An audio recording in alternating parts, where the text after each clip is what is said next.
So eto mga idol, matapos ang naging bakbakan sa pagkuha ng tamang timbang ng Mexican bad boy na si Luis Pantera Nery, kung saan ngay muling sumalang ito sa pangalawang pagkakataon na para makuha ang weight limit sa 124 pounds catch weight,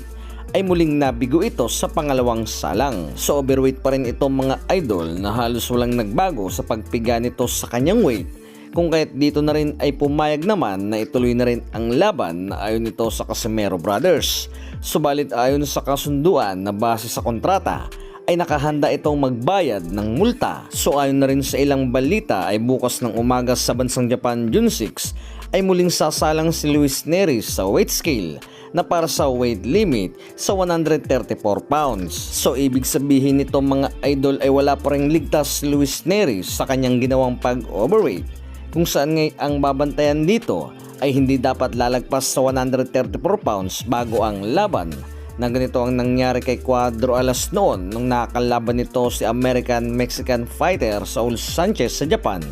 Nakakala siguro nito ni Luis Nery ay makakalusot ito sa pagpapataas ng mas malaking timbang, na bago ang bakbakang ito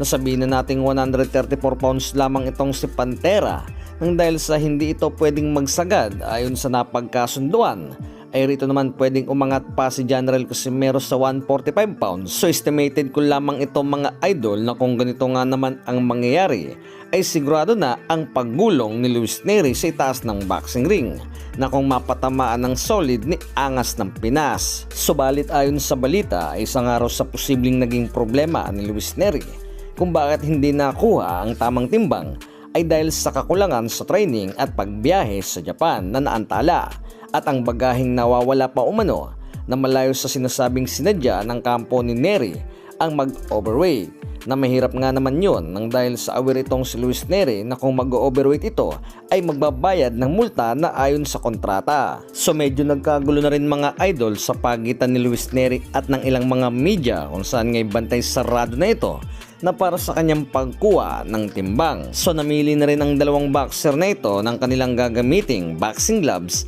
na ang nakuha ni Luis Nery ay yung pulang Cleto Reyes, na pagkatapos nitong mamili ay biglaang itong sumibat na kahit pa sabihing antayin ang kanyang makakalaban na si Casimero, na ayon na rin sa kampo ni Nery ay coach na lamang daw nito ang titingin sa mapipili ni Casimero. So rito ngay dumating na rin si Cuadro Alas It's My Boy at tuluyang umalis naman si Nery, na ayon na rin kay Cuadro Alas It's My Boy ay parehas nga raw na manipis na boxing gloves ang kanilang gagamitin, na para nga daw na wala nang masabi pa. So napili rito ni Angas ng Pinas ay yung Rival Blue na boxing gloves. So mamaya mga idol 8 AM sa bansang Japan ay asahan muli ang pagtapak ni Luis Nery sa weight scale sa ikatlong pagkakataon na para sa weight limit na binigay rito sa 134 pounds.